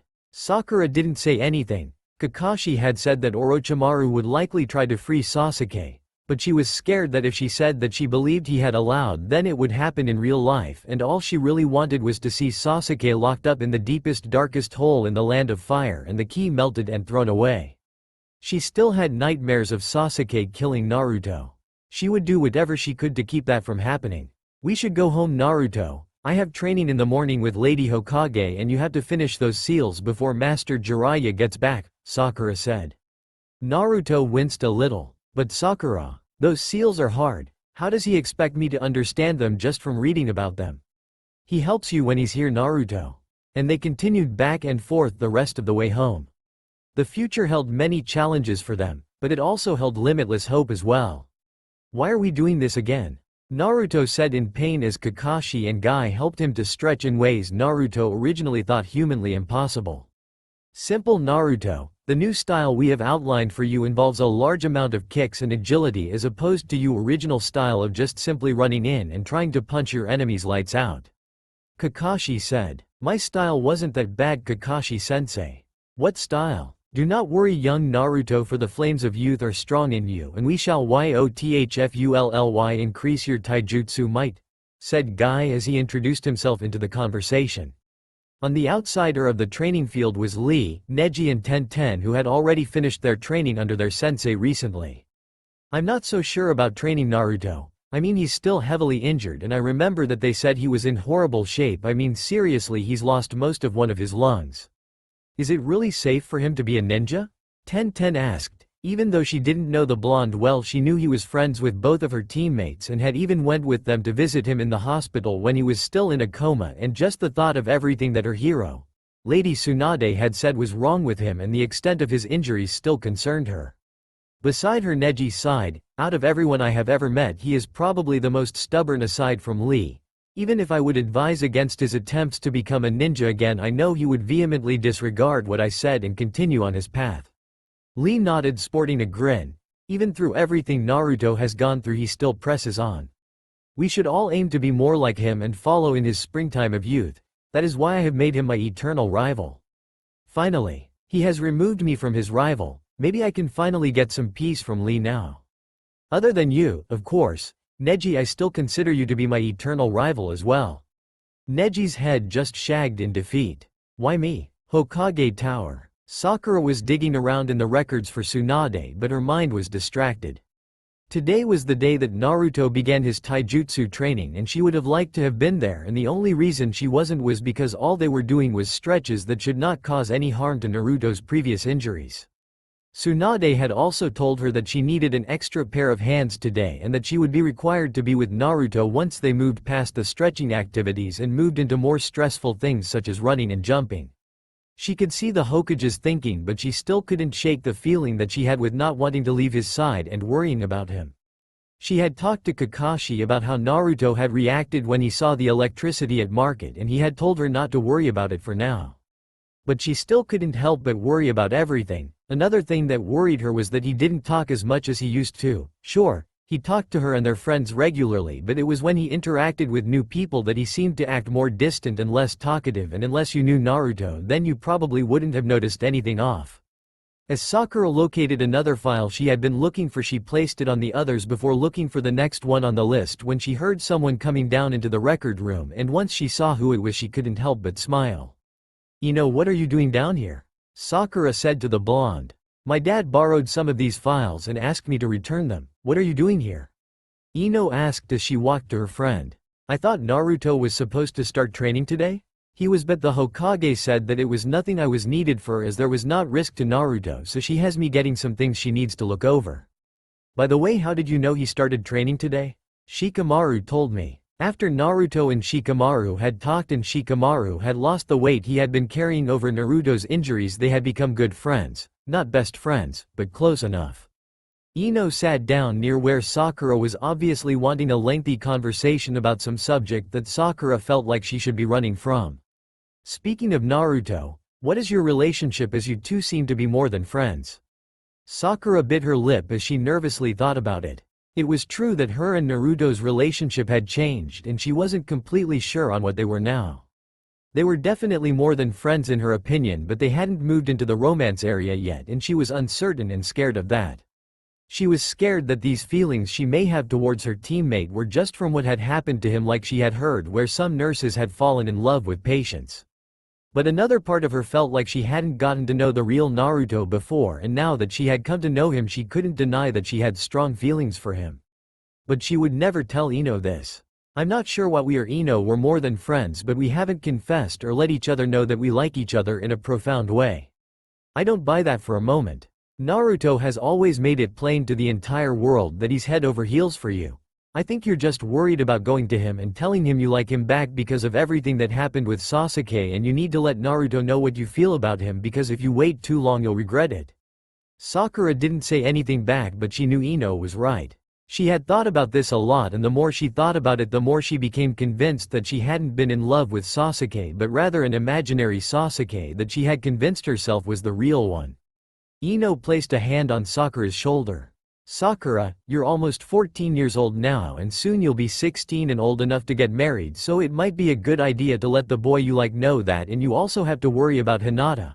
I've heard she's gotten more courageous, and while she hasn't talked to Naruto yet, I wouldn't bet on it staying that way, and you'll have to compete with her for his heart. Sakura looked back at Ino. That's true for you too, you know. That sand girl seems to have taken an interest in Shikamaru. That is a completely different situation. I don't think it is, so when you confess to Shikamaru I'll tell Naruto, deal? Vice versa on the deal too. I don't see why I have go first, but deal. For a moment the two smiled at each other before Sakura gathered the files and scrolls and turned back to Ino. Well, I had better get these back up to Lady Tsunade before I get in trouble. See you, Ino. Bye, Sakura. Later that day, Naruto sat on a rocking chair in his room after the long day he had spent with the most relaxed Junin and the least relaxed Junin. To be honest, he had become tired just from the stretches alone, and they said that if everything went to schedule then he may be able to go on a mission in about 4 to 5 months. He opened his eyes when there was a light knock on the door. Come in. Sakura walked into his room in her pajamas. Well, that was the wrong word. Naruto wore pajamas. Sakura wore a large white t-shirt and black gym shorts. It was a common practice for her to come in and check on him every night right before she went to bed, so Naruto was used to seeing her like this. She sat down on the only other chair in the room and made herself comfortable. So how was training today? She asked. It was harder than I thought, and to be honest I didn't know human bodies could bend in ways like that. Sakura smiled sweetly at him. I'm sure you'll get through it. So how did it go working for the old hag? He asked. She mainly had me running errands and getting and delivering papers for her. The highlight was when I ran into Ino there. She asked about you. What did you two talk about? He asked, and Sakura went red in the face. None of your business. If it's about me, then isn't it my business automatically? No. Naruto's sweat dropped at his teammate's reaction. Okay then, he said. Sakura sighed. She reached over and grabbed his hands. Look, Naruto, there are some things I want to tell you and we can talk about them sometime, but for now I'm not ready yet, so please try and be patient, okay? He flashed her one of his classic grins. Sure thing, Sakura, take your time. She returned his smile. Thank you, Naruto. She stood up and began walking towards the door. Is there anything you need tonight, Naruto? She asked. No, I'll be fine. Good night, Sakura.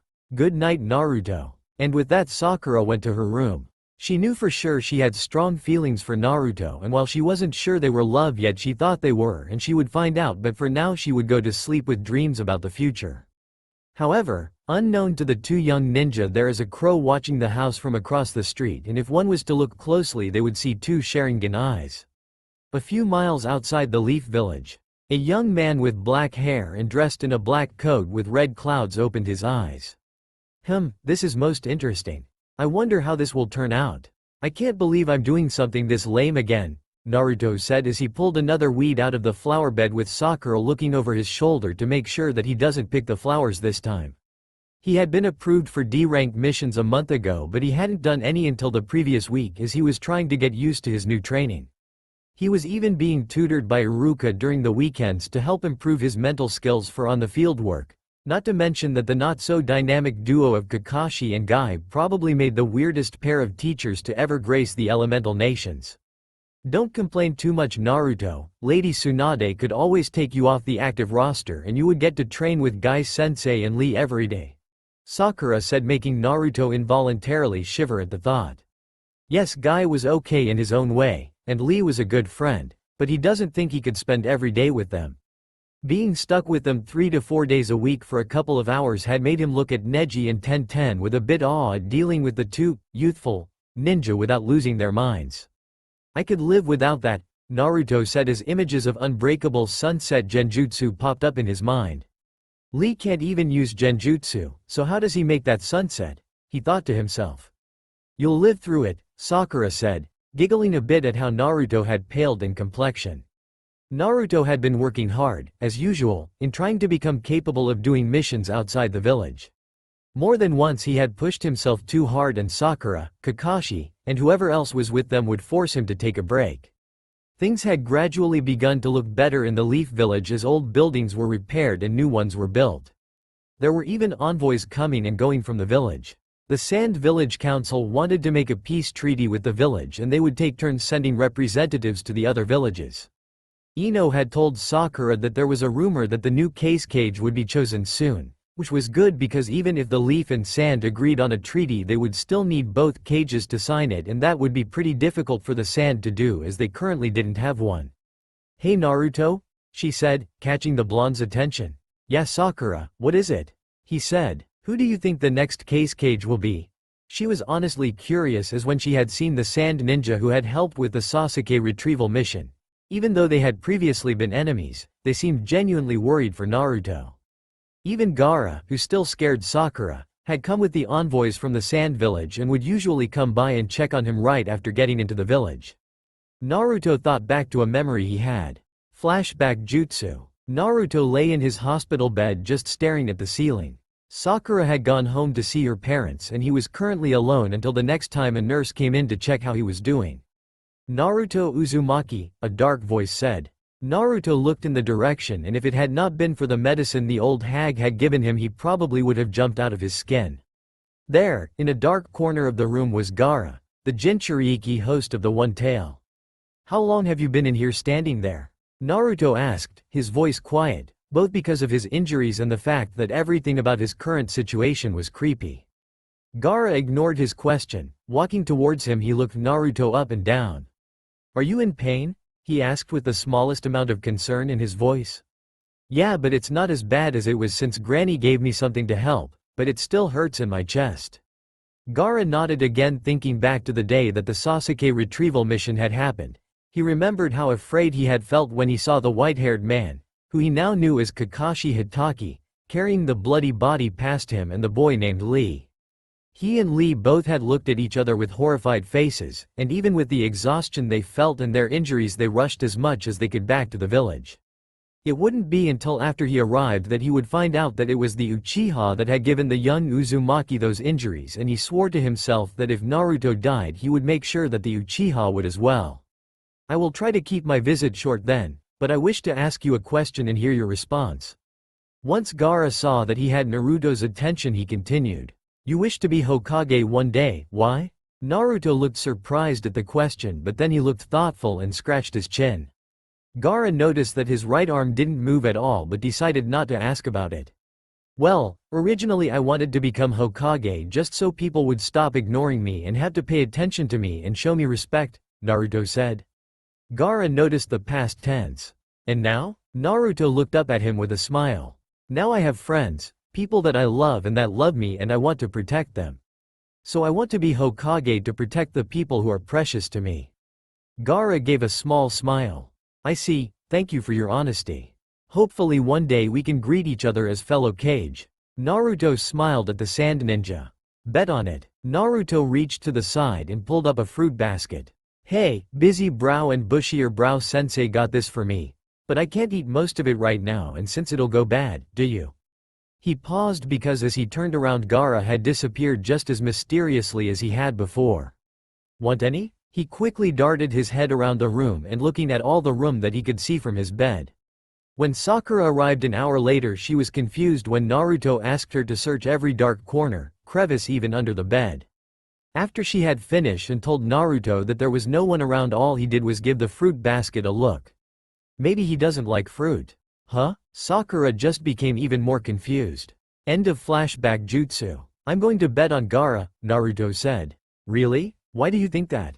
Sakura asked, confused by how confident her teammate sounded. "Because he told me that he wanted to become Kazekage," Naruto said, and Sakura couldn't help but laugh.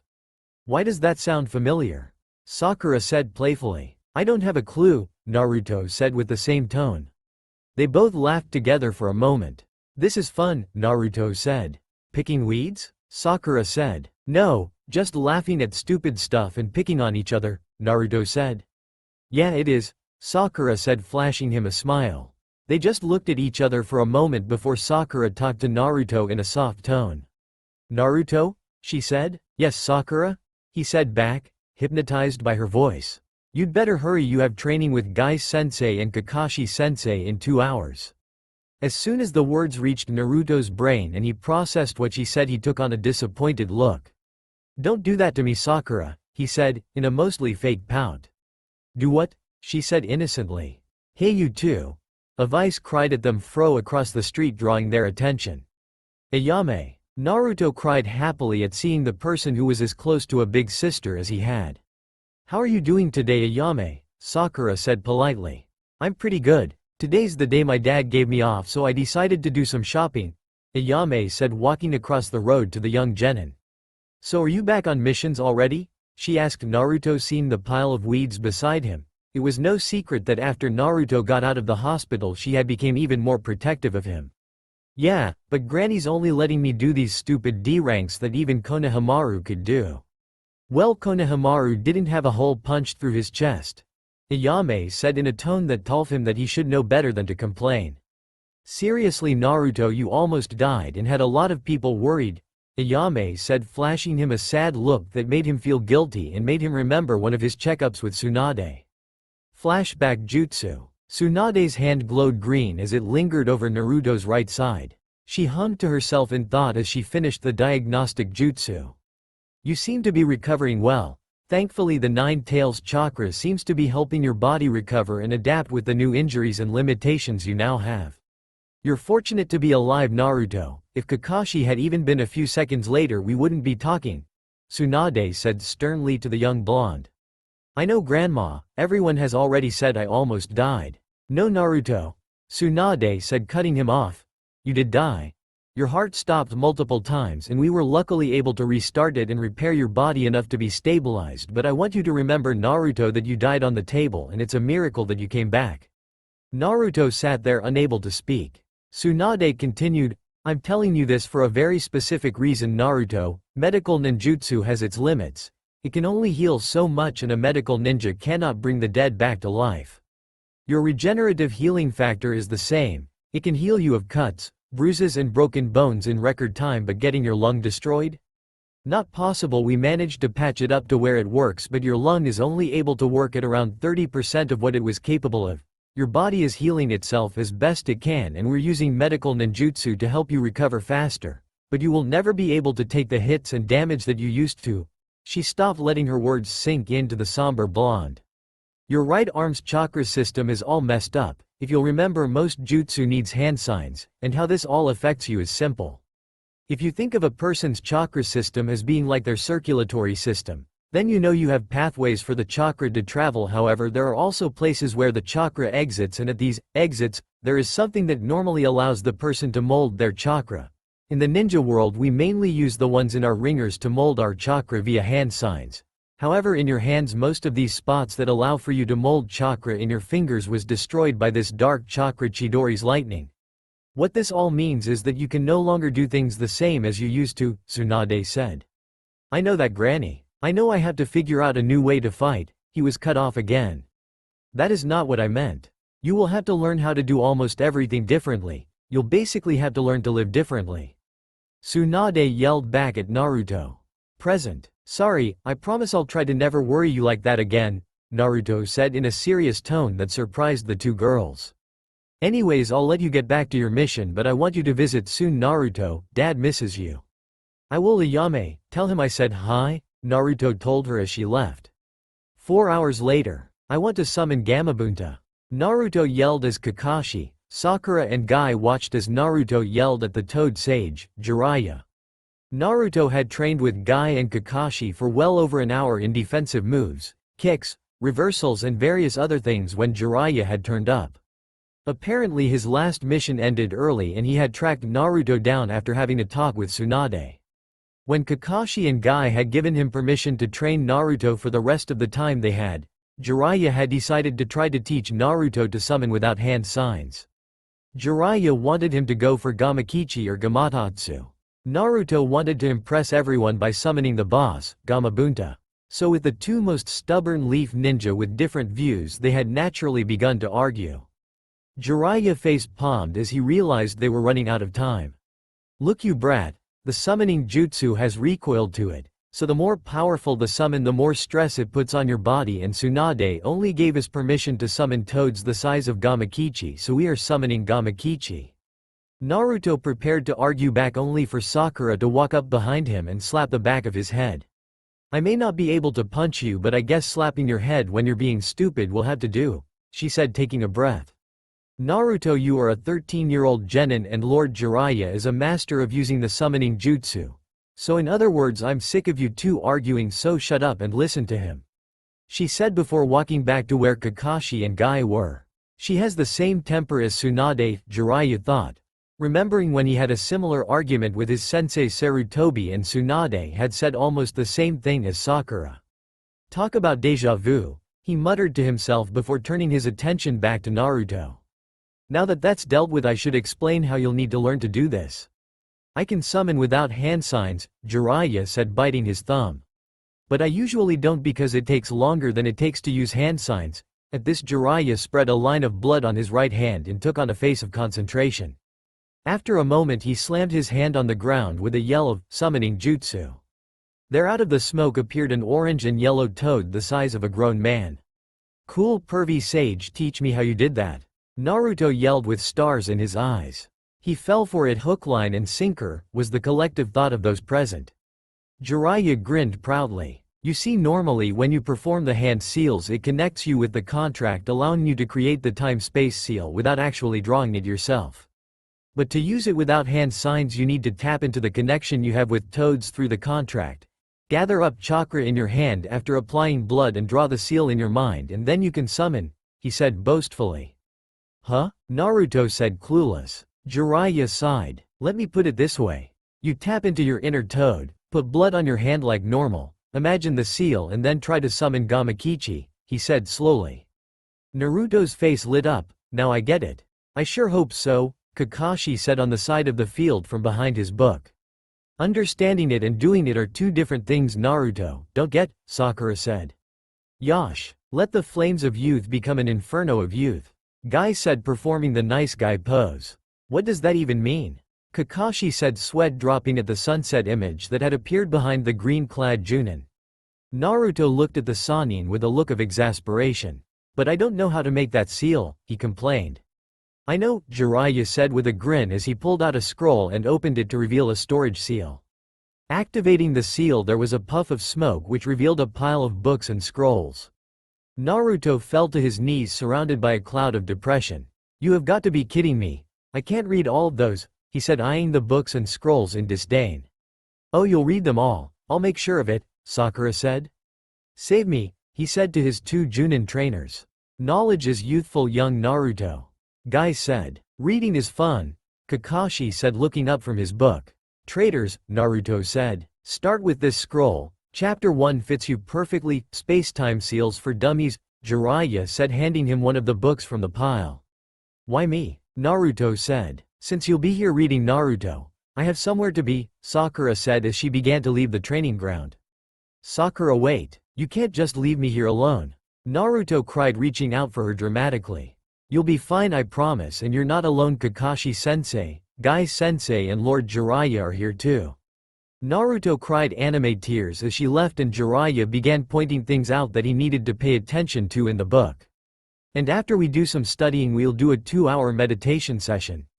Someone help me. At Training Ground 7, Sakura slowed her pace as she entered the training ground that held so many memories, good and bad. Neither her nor Naruto had come here since the last time they were here with Sasuke. She was sure that Kakashi still came as he had once told them that he had friends on the memorial stone that was in the center of the training ground. But the fact that so few people came here now made it perfect for what she had in store. Glad you were able to make it earlier than expected, she heard a voice say up ahead. Standing there was Shikamaru as well as the rest of the Sasuke retrieval team and Shino minus the Sand siblings. Lord Jiraiya's mission ended earlier, so he decided to train Naruto in seals, allowing me to get here earlier, she said as Shikamaru nodded. We weren't doing much except catching up to pass the time anyway, he said. Sakura took a breath before speaking. Thank you all for coming here tonight. I know not all of you are actually happy with me calling you out here, she said, but we have an important issue that we need to discuss. Sasuke, she said with all eyes snapping on her right after she said it. Sasuke was still a sore subject for all of them. The fact alone that he had been their comrade had meant that they trusted him to an extent, and when he had attempted to kill Naruto and betrayed them, it had shattered all of that trust and replaced it with anger and pain. If we're gonna be talking about that jerk, then shouldn't we have Naruto here? Kiba asked. I agree, he was the one most injured by the Uchiha, Shino said. I'm sure Sakura had her reasons for not inviting him, Neji said with a solemn-looking Lee beside him. If I were to venture a guess, I would say that it's because Naruto is very forgiving and couldn't hold a grudge to save his life, am I right? Shikamaru said. Yes. Sakura said quietly. Naruto's kind nature was one of her favorite things about her blonde-haired friend, but for what they were going to be discussing, it would only get in the way of what she was going to be talking with them about. We all know that Naruto won't hold a grudge against Sasuke, and if he believed Sasuke had reformed, then he would welcome him as a friend. That's just who Naruto is, someone who believes in second chances. However, Sasuke is too dangerous and he could become the second Itachi Uchiha if nothing is done, Sakura said. So what are you suggesting? Choji said, that we hunt Sasuke down and kill him? I'm okay with that, Kiba said. We don't exactly have a choice given the threat level that a Sasuke trained by Orochimaru presents, Shikamaru said. What Sasuke did was most unyouthful, said Lee quietly as he looked down at his hands. Still, what you are asking us is to essentially go to war with the entire Sound Village and Orochimaru by ourselves, and while the Sound is a small village, it is still a ninja village led by Orochimaru nonetheless, Neji said. We cannot rush into this single-mindedly, Shino said. And we won't, Sakura said. I say that we train first and study the Sharingan and Orochimaru for weaknesses, and when we're stronger we take Sasuke down once and for all. Easier said than done. I highly doubt that we'll ever be able to take down Orochimaru with just us. We'd probably need a larger strike force, Shikamaru said. But if we let too many people in on this, then Naruto will inevitably find out, Shino said. But we can't let Sasuke get away with what he did to Naruto. Kiba said. I'm not saying that we do. I'm just saying that an attack on the Sound Village itself is ridiculous to consider with just us, Shino replied back to his teammate. What about missions? Lee asked. Huh? Everyone looked at Lee surprised. Well, the Sound Village is still a ninja village, so its ninja will still have to do missions, and Sasuke is a Sound ninja now, so he will have to go on missions out of the village eventually, Lee said plainly. Why did none of us notice that? Choji asked, scratching his head. Because it was so obvious we missed it, Shikamaru said, face-palming at missing the most obvious thing he should have realized. So we could get Sasuke while he's out on missions, Sakura said to herself. It'll be easy to find out when he begins doing missions, as he is obviously an Uchiha and his mission record will become public knowledge, Neji said.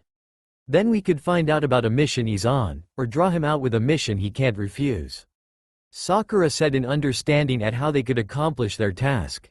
Shikamaru nodded his head as ideas already began to form in his head. Then I recommend we head home before anyone gets suspicious of us, and we can meet again at some other time. As everyone began to head their separate ways, none of them noticed the crows flying nearby, watching them. Hidden Sound Village. So the Nine-Tails Jinchuriki is training to be a ninja again, is he? Orochimaru said to Kabuto as he watched Sasuke train in a session against some of his ninja. That boy would do well to give up. I'd wager he has a little more than 1% chance of success. This comment surprised Kabuto. I would have given him a 0% chance. Why do you think he has any chance at all, Lord Orochimaru? Because the boy is like Jiraiya at his age and is as stubborn as his mother Kushina Uzumake. I've learned that there is always a chance of success with people like them. Even slim ones, Orochimaru said with a smile on his face. It'll be interesting to see what he does and what the future holds in store for him. Down in the arena, Sasuke's kick landed in the face of another Sound Nin Orochimaru had thrown at him. Even though he was fighting multiple opponents, his mind was elsewhere, remembering his last conversation with Kakashi. He had failed. In his mind this was unacceptable. Itachi wouldn't have failed, and so he wouldn't either. Before he killed his brother, he would find Naruto and finish what they had started. He would kill all those who he calls friends in front of him, and only when he knew the pain and loneliness that Sasuke had lived with would he take Naruto's head. Sakura had humiliated him in the hospital, so he would come for her as well. However, instead of killing her, he had other plans instead. At this, Sasuke smiled. He would burn that village with his hatred, and this world would bow before him, and all those who had stood against him would fall before him. Hyuga clan compound. Hiyashi and Hanabi watched through the wall with their Byakugans as Hinata destroy mannequin after mannequin with her gentle fist with yells of fury. Hiyashi's sweat dropped at the sight before him. Is it just me or has your sister been more passionate about her ninja training the last several months? Hiyashi said to his youngest daughter. No, and I believe a more appropriate wording would be obsessed with getting stronger. Also, why are you wondering about this now after all this time? Hanabi asked her father. Originally I just thought this was temporary, like after the village was invaded and she trained harder than normal for a whole month before going back to normal. But this whole new change in her shows no sign of slowing down. He said, when I picture who she was all those months ago compared to how she is now, I find it quite unnerving. I can't help but wonder what caused this change. Hanabi wondered if she should tell her father about the times that her older sister had gotten really involved with her training. She would destroy the dummies while saying something and the word, Sakura. She then wondered if it would further unnerve her father if she told him that her sister held such rage against cherry blossom trees. She decided not to as they continued to watch her sister. Outside, Hinata shattered another dummy into splinters with her gentle fist strikes. She was determined to get stronger so she could protect Naruto. With how he was injured now, he would need her to help him, not that Haruno, who had hurt him and loved that treacherous Uchiha boy. She would become strong like Naruto. She would show him that she was strong too, and then when she had become like him she would tell him how much she loved him, and then she would win his heart and take him away from Sakura Haruno. She didn't understand how he could just stay close to her after what happened to him. He should have kept his distance from the girl that had hurt him and hit him. She had watched him for years. She hadn't left the clan compound much while she trained, but she remembered about how she had seen Naruto and Sakura walking months ago and how Naruto had nearly fell and Sakura had caught him and helped him to a bench to sit down where he said something and she laughed. That should have been me. Sakura, she yelled, destroying another dummy. Back inside, did she just yell Sakura? Hiyashi asked, confused. Is that a new jutsu she is trying or a battle cry? Either way it is a bit strange. Hanabi shook her head. That's not it, she just really doesn't like cherry blossom trees, she said. Hiyashi looked at his daughter for a moment before turning back to look at Hinata. That's odd, but if it motivates her I don't see a problem with it. At least it isn't another leaf ninja she holds such rage for. Hanabi nodded her head in agreement. Somewhere in the village a certain pink-haired genin sneezed. Later at the Haruno household. How was training today, Naruto? Sakura's father asked their house guest as he and his wife and daughter prepared the dinner table. My brain hurts, he said. You'll live, Sakura said dryly. How do you know? Naruto said challengingly. Because out of the two of us I'm the smarter one. Naruto couldn't really argue that. Hokage Tower. What is it you wanted to discuss with us, Lady Tsunade?